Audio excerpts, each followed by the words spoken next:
Hello students. सो आज जो हम लोग चैप्टर स्टार्ट करेंगे वो है एस ब्लॉक एलिमेंट्स। ठीक है, ये चैप्टर नंबर आई होप 10 और 11 है एनसीईआरटी का। एस ब्लॉक एलिमेंट जो होता है आपको हमने पीरियोडिक टेबल पहले ही पढ़ा दिया है, तो अगर आप पीरियोडिक टेबल को ध्यान से देखो तो इस पीरियोडिक टेबल में ये जो पहले दो ग्रुप्स होते हैं, ठीक है, except hydrogen, hydrogen is somewhere here right, hydrogen यहाँ पे होता है कहीं। सो ये जो है ग्रुप वन, मैं नीचे लिख दूँ ग्रुप वन, और दूसरा है ग्रुप टू। इन दोनों को एक साथ कहा जाता है एस ब्लॉक। और मैंने पढ़ाया था जब पीरियोडिक टेबल में, आपको ध्यान से पता होगा कि इसको एस ब्लॉक इसलिए कहते हैं क्योंकि इसमें जो इनकम्प्लीट ऑक्टेट होता है वो एस सबसेल में होता है। इसका आउटर मोस्ट इलेक्ट्रॉनिक कॉन्फ़िगरेशन जब आप देखोगे तो आपको पता चलेगा कि एस सबसेल जो है वो इनकम्प्लीट है। उसी तरह जो ये ब्लॉक है यहाँ से यहाँ तक, इसे हम लोग पी ब्लॉक कहते थे क्योंकि यहाँ पी सबसेल जो है वो इनकम्प्लीट होता था। एंड सिमिलरली हेयर इसको हम लोग डी ब्लॉक कहते थे, और यहाँ जो नीचे दो रोज हैं इसे हम लोग एफ ब्लॉक कहते थे। तो ये सब हम लोग पीरियोडिक टेबल में डिटेल्स में पढ़ चुके हैं। अगर आपको कोई भी डाउट हो तो आप वहाँ जाके एक बार इसको अच्छे तरीके से रिवाइज कर लेना। ओके, आई होप यहाँ तक कुछ डाउट नहीं हुआ होगा। तो हम लोग इस एस ब्लॉक के बारे में पढ़ने वाले हैं, तो आप इसमें इस फैमिली को देख सकते हो। इसमें कौन कौन से हैं, मैंने कहा फैमिली एज इन कि एक ग्रुप को एक फैमिली कहा जाता है ना। सो यहाँ दो फैमिली है, family one and family two. Family one का नाम क्या है, जैसे हर फैमिली का एक नाम होता है ना, फैमिली में साव फैमिली, शर्मा जी, है ना, वैसे ही ग्रुप वन जो फैमिली है, इस पूरे फैमिली को एक साथ कहा जाता है एल्केली मेटल्स। ठीक है, और ग्रुप टू फैमिली जो है इसको कहा जाता है एल्कलाइन अर्थ मेटल्स। थोड़ा सा चलो ये सारी बातें यहाँ पर लिखी हुई हैं, हम लोग इसको पढ़ लेते हैं। तो ये जो ग्रुप वन एलिमेंट है इसमें कौन कौन सा था हमारा, लिथियम है, सोडियम है, पोटाशियम है, रुबीडियम है, सीजियम है और फ्रांसियम है। ठीक है, यहाँ पे सब कुछ लिखा हुआ है, पीरियोडिक टेबल में आप देख लो। उसी तरह ग्रुप टू में है बेरेलियम, मैग्नीशियम, कैल्शियम, स्ट्रॉन्टियम, ठीक है, बेरियम एंड रेडियम। रिमेंबर, ये जो फ्रांसियम है और ये जो रेडियम है ये दोनों रेडियो एक्टिव सब्सटेंस है। रिमेंबर, ये दोनों क्या है, रेडियो एक्टिव है। और कोई भी रेडियो एक्टिव सब्सटेंस जो होता है वो फिक्स स्टेट में नहीं होता है, वो हर वक्त अपना स्टेट चेंज करता रहता है बाय इमिटिंग रेडिएशन। ठीक है, इसी वजह से देखो फ्रांसियम का यहाँ पे कोई एक फिक्स स्टेट नहीं बताया गया है, ऐसा सिंबल बना दिया जाता है, और ये सिंबल होता है फॉर रेडियो एक्टिव सब्सटेंस।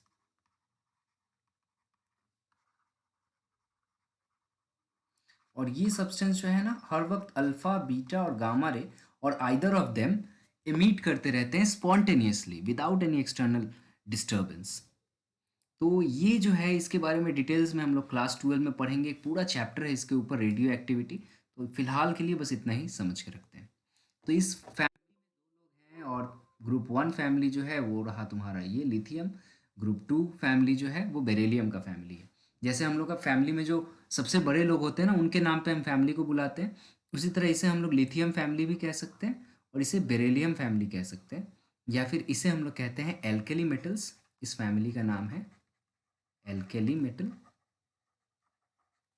और इसको कहते हैं एल्कलाइन अर्थ मेटल।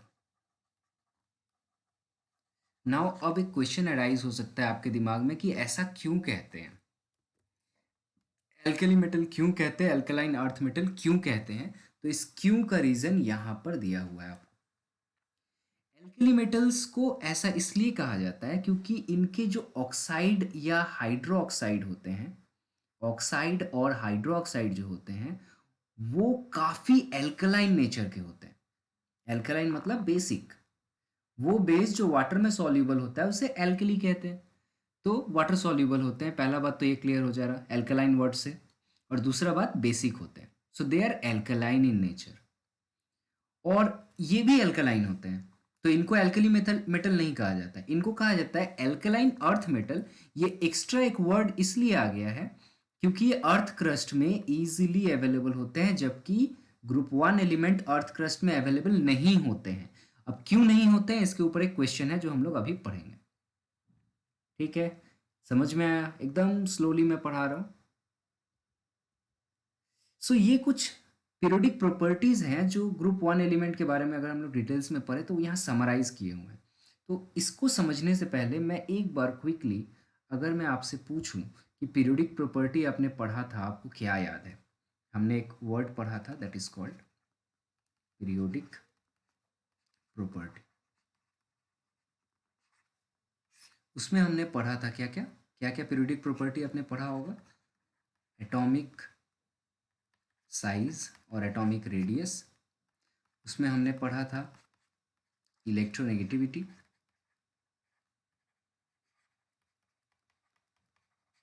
उसमें हमने पढ़ा था आयोनाइजेशन पोटेंशियल और इंथैल्पी। Ionization, enthalpy. उसमें हमने पढ़ा था, और क्या पढ़ा था? Electron affinity.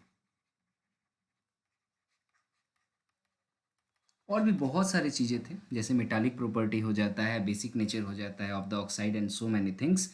बट बेसिकली इतना जानने से आप बहुत कुछ आंसर कर सकते हो। ठीक है, और इसका ट्रेंड पढ़ा था हमने। हमने क्या पढ़ा था? जनरल ट्रेंड्स, कि पीरियोडिक टेबल में जनरली ये कैसे वैरी करते हैं। तो इसका मैंने एक ट्रिक बताया था आप लोगों को उस वक्त। I don't know how many of you remember.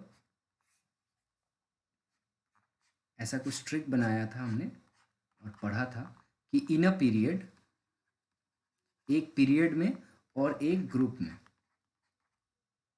एक ग्रुप में अगर मैं बताऊं कि ग्रुप में ऊपर से नीचे अगर मैं जा रहा हूं तो एटॉमिक रेडियस या एटॉमिक साइज जो है, एटॉमिक रेडियस कैसे वेरी करेगा?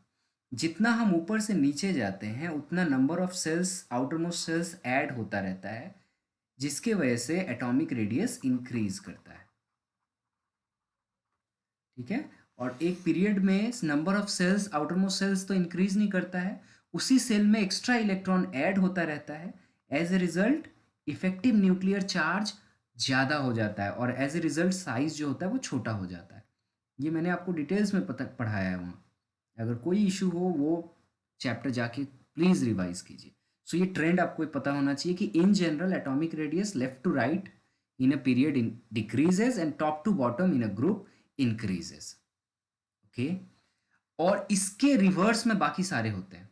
इसके रिवर्स में बाकी सारे होंगे, मतलब मैं अगर कहूँ इलेक्ट्रोनेगेटिविटी, या फिर मैं कहूँ आयोनाइजेशन पोटेंशियल और इंथैल्पी और इलेक्ट्रॉन एफिनिटी, ये सारे जो हैं इसके उल्टा होते हैं जनरली। इसका एक्सेप्शन भी था, वो हमने पढ़ा था पीरियोडिक टेबल में। इसका जनरली इस डायरेक्शन में ये इंक्रीज होता है और टॉप टू बॉटम ये डिक्रीज होता है। ये आपको याद रखना है, हमेशा याद रखना है, हमेशा जनरल ट्रेंड याद रखना है विथ एक्सेप्शंस। ठीक है, यहाँ पे कुछ एक्सेप्शंस भी थे, वो हम लोग पढ़ चुके हैं पीरियोडिक टेबल में, जैसे नाइट्रोजन ऑक्सीजन के केस में, ठीक है, बेरिलियम बोरोन के केस में। तो ये कुछ एक्सेप्शंस थे, आपको उसको याद रखना है। लेकिन एक्चुअली हमें क्या करना है, यहाँ पे जो टेबल दिया है ये हमें याद नहीं रखना, हमें इसका जनरल फॉर्म पता होना चाहिए। कि जब मैं इन अ ग्रुप, देखो ये कि लिथियम, सोडियम, पोटासियम कहाँ थे? ये ग्रुप में थे, ये रहे। तो जैसे ही मैं ऊपर से नीचे की तरफ आऊंगा तो मेरा सारा पीरियोडिक प्रॉपर्टी आपने अभी अभी देखा वो कैसे चेंज होगा, वो हमें पता है कि जैसे ही ऊपर से हम नीचे आएंगे तो एटॉमिक रेडियस बढ़ेगा। तो देखो बढ़ रहा है, ये रहा atomic radius, where it is metallic radius और whatever you call ionic radius, ये दोनों ही देखो आप। So from top to bottom आप जा रहे हो इधर से इधर, तो ये इंक्रीज कर रहा है, क्लियरली विजिबल ना? 76, 102, 138, 152, 176, 180, so it is increasing. Similarly, other things like your ionization enthalpy. So ionization enthalpy decrease करना चाहिए. Look, it is decreasing. So decreasing. सो आपको अगर पीरियोडिक टेबल पता है तो आपको ये टेबल याद रखने की जरूरत नहीं है, अगर कोई एक्सेप्शन हो तो वो आपको याद रखना है। इसमें एक चीज आप याद रखना, वो ये है कि ये स्टैंडर्ड पोटेंशियल जो दिया है इसको स्टैंडर्ड रिडक्शन पोटेंशियल भी कहा जाता है। ओके, रिडक्शन पोटेंशियल कहा जाता है, रिडक्शन पोटेंशियल। इसके बारे में हम लोग डिटेल में थोड़ा पढ़ेंगे थोड़ी देर बाद। रिडक्शन पोटेंशियल सबसे ज़्यादा जिसका नेगेटिव होगा वो सबसे अच्छा रिड्यूसिंग एजेंट होगा। तो सबसे ज़्यादा नेगेटिव आप देख रहे हो कौन है?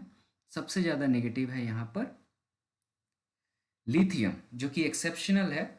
ठीक है, उसके बाद देखो आप ये सोडियम जो है 2.7 हो जा रहा है, फिर 2.92, फिर 2.93, फिर 2.927। So it is exceptional in this case, इसीलिए इसको थोड़ा हमें देखना पड़ता है। इसको हम लोग डिटेल में बाद में पढ़ेंगे, डोंट वरी। सो एक एक प्रॉपर्टी को, हर एक, जैसे हम लोग ग्रुप 1 एलिमेंट पढ़ रहे हैं तो पढ़ते कैसे आप सीख लो। नेक्स्ट चैप्टर्स में मैं इतना डिटेल्स में नहीं पढ़ाने वाला, एक चैप्टर को पूरे अच्छे डिटेल से समझ लो तो फिर क्या होगा, नेक्स्ट चैप्टर आप खुद ब खुद पढ़ पाओगे। सो हमें ये ग्रुप 1 एलिमेंट जो थे इन सब का एक एक प्रॉपर्टी को डिटेल्स में पढ़ना है। सबसे पहला है इलेक्ट्रॉनिक कॉन्फ़िगरेशन। ठीक है, सो आपको पता है इलेक्ट्रॉनिक कॉन्फ़िगरेशन इनका कर सकते हो आप। In atomic configuration, electronic configuration करने के लिए आपको एटॉमिक नंबर चाहिए होता है। एटॉमिक नंबर आपको पहला मेंबर का पता होना चाहिए, बाकी सब तो आप खुद ब खुद पता कर लोगे। जैसे लिथियम का आपको पता है कि ये 3 होता है, तो उसके बाद वाला का कितना कैसे पता चलेगा हमें? लिथियम टू सोडियम आने के लिए आपको +8 करना है, तो ये हो जाएगा 11। वहाँ से फिर पोटाशियम आने के लिए आपको +8 करना है, दैट इज़ 19। उसके बाद आने के लिए आपको +18 करना है, +18 करना है, एंड देन +32 करना है। यही प्रोसीजर है, और इसी प्रोसीजर से हमारा यहाँ पर देख सकते हैं आप, एटॉमिक नंबर चेंज हो रहा है। सो 3, देन 11, देन 19, देन +18 कीजिए 37, +18 कीजिए 55, +32 कीजिए 87। सो this is the general trend, always remember. और एक बार अगर आपको पीरियोडिक टेबल का एटॉमिक नंबर पता चल गया तो आप उसका इलेक्ट्रॉनिक कॉन्फ़िगरेशन कर सकते हो। जो नोट करने वाली बात ये है, जो मैंने कहा था आपको, इसका सिर्फ आउटर मोस्ट ऑर्बिट और एस सबसेल जो है वो देखिए इनकम्प्लीट है। लिथियम सेकेंड पीरियड में है तो इसका 2s1 खाली है, ठीक है, 2 होना चाहिए, 1 है। सोडियम थर्ड पीरियड में है तो 3s1। पोटासियम फोर्थ पीरियड में है तो 4s1 खाली होगा। रुबिडियम फिफ्थ में है तो 5s1 खाली होगा।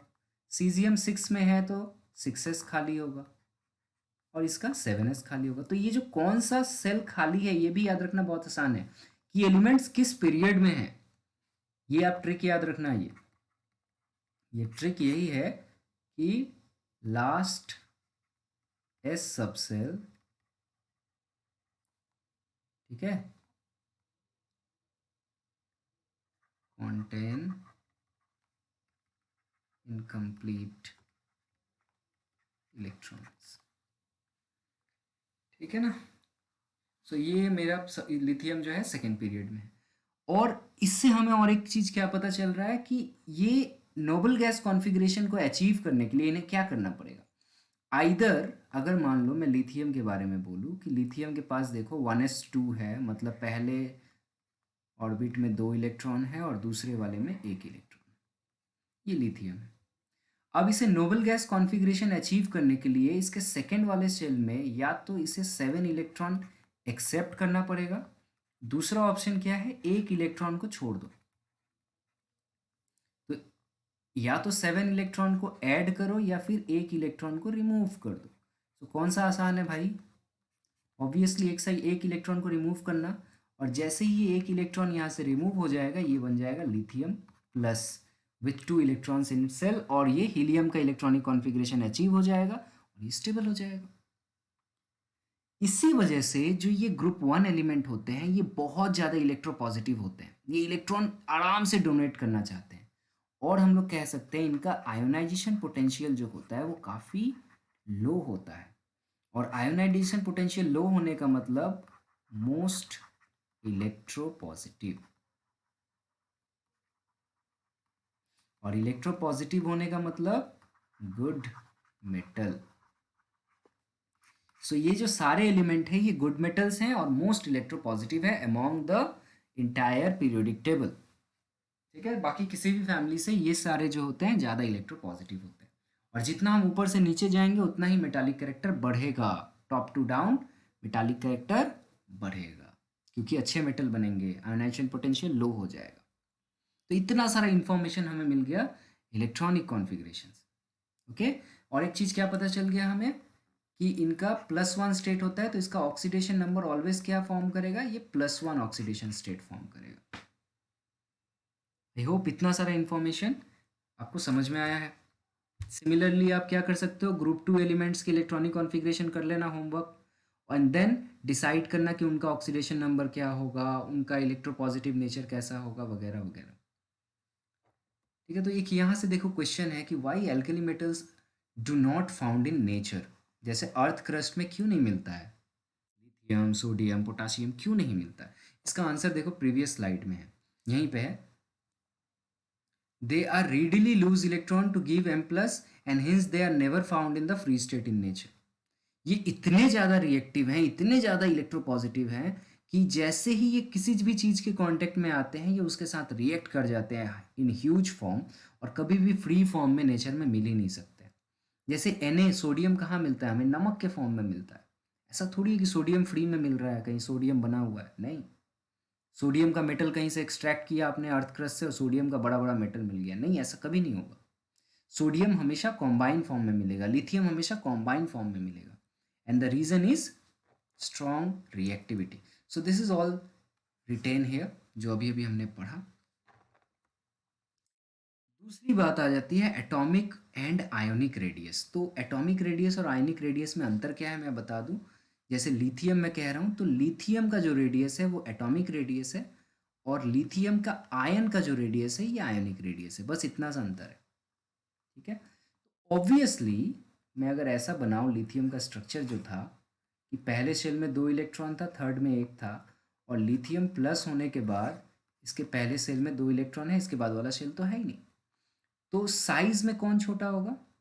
सो ऑब्वियसली मैं कह सकता हूं कि एटॉमिक साइज या atomic radius is greater than ionic radius, which is written somewhere here if you read it. ठीक है, और हमें और एक चीज क्या पता है, जितना हम ऊपर से नीचे जाएंगे पीरियोडिक टेबल में एटॉमिक रेडियस बढ़ता है। सो एटॉमिक रेडियस का ऑर्डर अगर मैं कहूँ तो वो ऐसा कुछ होगा कि लिथियम सबसे छोटा होगा, उसके बाद सोडियम होगा, उसके बाद पोटाशियम होगा, उसके बाद रुबीडियम होगा, उसके बाद सीजियम होगा, उसके बाद फ्रांसियम होगा। ठीक है, फ्रांसियम जनरली हम लोग डिस्कशन में नहीं रखते हैं, the reason is it is not fixed, it is radioactive in nature, right. अभी अभी मैंने कहा था रेडियो एक्टिव होता है, इसलिए इसको हम लोग इस लिस्ट में नहीं रखते। ठीक है, यहीं तक रखते हैं हम लोग, क्योंकि फ्रांसियम थोड़ी देर फ्रांसियम को रखोगे वो कुछ और बन जाएगा, ऐसा होता है रेडियो एक्टिविटी। और अगर आयोनिक रेडियस भी इसी को फॉलो करेगा, है ना, क्योंकि ये आयंस जो होंगे वो उतने ही साइज से छोटे होंगे। So this is the order of your ionic radius, and all this are for +1 state. So remember, this is the order of atomic radius and ionic radius, which is clearly visible from the general trend of periodic table. Okay, next important property is ionization enthalpy. So ionization enthalpy क्या होता है? मैंने इसका trick बताया था आप लोग को, हे ली ना करो रब से फरियाद। जितना हम लोग ऊपर से नीचे जाते हैं उतना ही आयोनाइजेशन इंथैल्पी या फिर आयोनाइजेशन पोटेंशियल जो है वो क्या होता है, डिक्रीज करता है, याद रखना। और जितना डिक्रीज करेगा उतना ही अच्छा मेटल होगा। तो यही चीज़ यहाँ लिखा हुआ है, देखो, low and decreases, it is because of the increasing side outward nuclear charge and hinge transfer. This is all written here. इससे हमें क्या पता चलता है, अगर आपसे कोई पूछे कि लिथियम अच्छा मेटल है या फिर सीजियम अच्छा मेटल है या फ्रांसियम अच्छा मेटल है, तो ऑब्वियसली आपका आंसर क्या होगा कि सीजियम या रुबीडियम या पोटासियम ज़्यादा अच्छा मेटल कंपेयर टू लिथियम। तो यहाँ से एक क्वेश्चन आया हुआ है, मैं आपको दिखाता हूँ।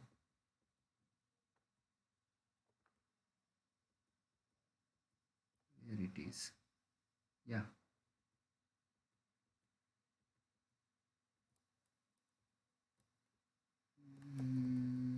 Just a minute.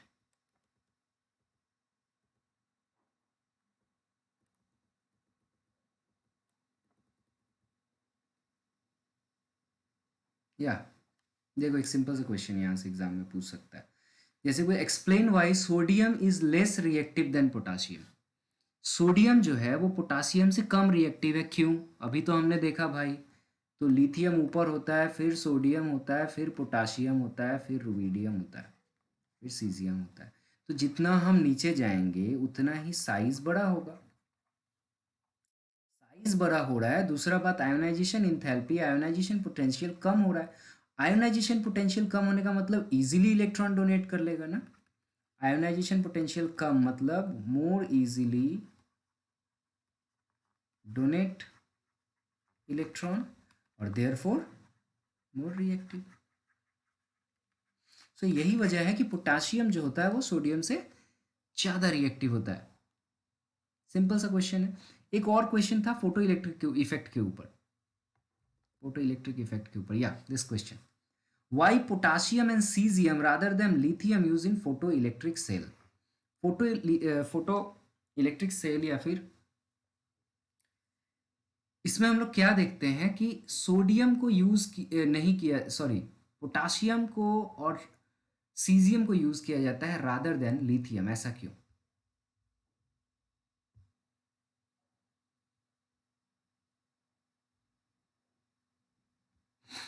सो आपको इससे पहले आपको पता होना चाहिए कि फोटो इलेक्ट्रिक इफेक्ट क्या था। हमने इसको एटॉमिक स्ट्रक्चर चैप्टर में डिटेल्स में पढ़ा था ना, इफ यू रिमेंबर। सो यहाँ पर हमने एनोड कैथोड लेते थे एंड देन यहाँ पे पोटेंशियल डिफरेंस अप्लाई किया जाता था और इसको एक क्लोज वैक्यूम चेम्बर में रखा जाता था। सो इलेक्ट्रॉन्स जो होते थे वो नेगेटिव चार्ज से इमिट होके पॉजिटिव चार्ज की तरफ माइग्रेट करते थे। कब करते थे? जब इसके ऊपर फोटोन या फिर लाइट आता था ऑफ एनर्जी एच। तो इस पे जो ये सरफेस है ना, यहाँ पे हम लोग ऐसा मेटल को लेते थे। इस मेटल का क्राइटेरिया क्या होता था? ऐसा मेटल लेते थे having low ionization potential, that is low, वहाँ पे हम लोग एक नया वर्ड पढ़े थे, याद है? Work function. ऐसा मेटल लेते थे जिसका वर्क फंक्शन कम हो या फिर थ्रेशोल्ड एनर्जी बहुत कम हो कि आराम से इलेक्ट्रॉन एमिट हो जाए। तो आराम से एक इलेक्ट्रॉन को एमिट करने के लिए एक ऐसा मेटल हमें लेना पड़ेगा जिसका आयोनाइजेशन पोटेंशियल कम हो। और लिथियम का, इस फैमिली में लिथियम का आयोनाइजेशन पोटेंशियल ऑब्वियसली पोटासियम से या फिर सीजियम से काफ़ी ज़्यादा है। सो इसका आयोनाइजेशन पोटेंशियल कम है, इसका आयोनाइजेशन पोटेंशियल ज़्यादा है, इसीलिए पोटासियम को या सीजियम को लिया जाता है। सोडियम को क्यों नहीं लिया जाता है, दैट इज़ अनदर क्वेश्चन। क्योंकि सोडियम जो होता है वो काफ़ी ज़्यादा रिएक्टिव होता है मेटल फॉर्म में, तो उसको अगर आप लोगे तो ईजिली कोरोट होके फटाफट ख़त्म हो जाएगा। ज़रा सा मॉइस्चर के प्रेजेंस में आएगा, आग लग जाएगा। तो ये सारी कुछ बातें हैं, वो डिस्कशन इस टॉपिक में नहीं है, बट फिलहाल इतना याद रखो क्यों लिथियम को यूज़ नहीं करते हैं, दिस इज़ द रीज़न। सो अब देखो एक एक प्रॉपर्टी हम लोग समझ रहे हैं और उसके साथ ही साथ हम लोग ये भी जान जा रहे हैं कि उससे किस तरह का क्वेश्चंस बन रहा है।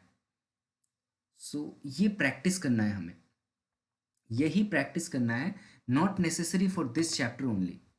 इसके बाद हमें ग्रुप 2 एलिमेंट्स पढ़ना है, फिर पी ब्लॉक में 3 ग्रुप हैं जो हमें स्टडी करना है, या 2 ग्रुप है।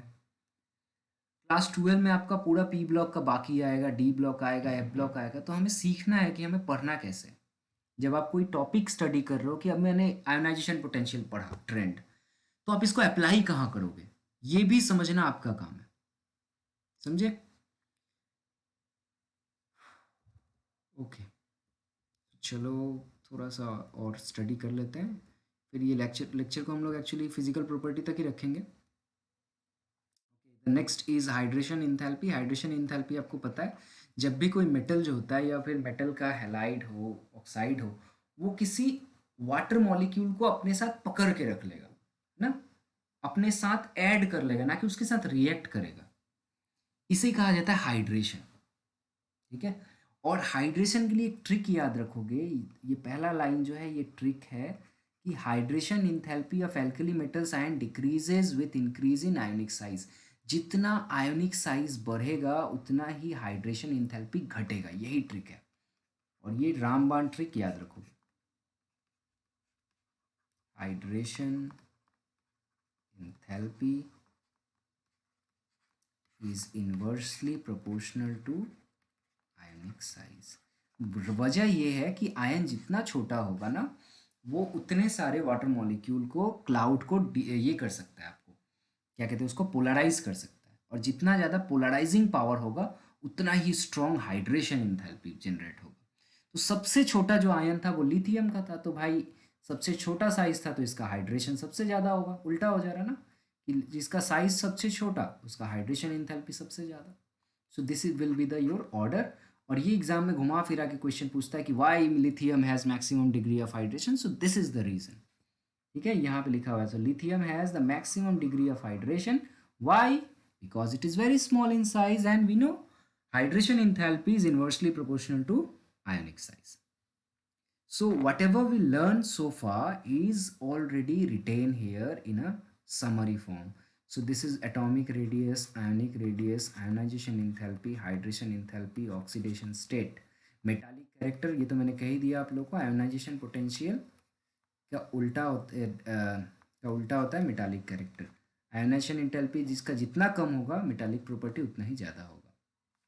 ठीक है, मेल्टिंग एंड बॉइलिंग पॉइंट क्या होता है, एल्कली मेटल्स का बहुत कम होता है क्योंकि ये बहुत छोटे छोटे साइज़ के होते हैं। नाउ और जितना हम लोग नीचे की तरफ आएंगे उतना ही मेल्टिंग एंड बॉइलिंग पॉइंट इनका कम होता जाएगा, बिकॉज बड़े बड़े साइज़ के ब्लॉक बनते जाएंगे। So nature of bond form obviously ionic in nature.